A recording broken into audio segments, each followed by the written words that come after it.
High school Duppalli నందు అమ్మాదర్శ పాఠశాలలో జరుగుతున్నటువంటి పనులు పరిశీలించడం జరిగింది.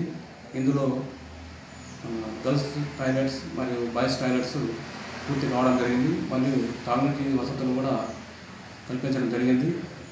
మరియు స్పెషల్ లిక్విడ్స్ కూడా పనులు పురోగతిలో ఉన్నవి.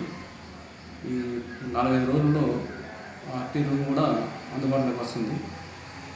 ఈరోజు రెంజల్ మండలంలోని రెంజల్ ప్రాథమిక పాఠశాల మరియు జిల్లా పరిషత్ హై స్కూల్ నందు మధ్యాహ్న భోజన పథకం నందు విద్యార్థులకు అందిస్తున్నటువంటి భోజనాన్ని పరిశీలించడం జరిగింది.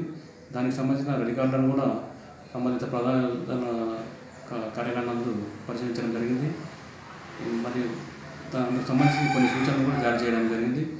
ఇందులో భాగంగా ప్రధానోపాధ్యాయులు గారు మరియు హెచ్ఎస్జి గ్రామ సంఘం అధ్యక్షులు గారు వాళ్ళ అమ్మాదర్శ కమిటీ వాళ్ళు సమావేశం ఏర్పాటు చేసుకొని విద్యార్థులకు తప్పనిసరిగా మన రెంజల్ హై స్కూల్ నందు గుడ్లు మరియు అరటిపండ్లు అందించటకు తీర్మానం చేయడం జరిగిందని ప్రధానోపాధ్యాయులు తెలియజేసినారు.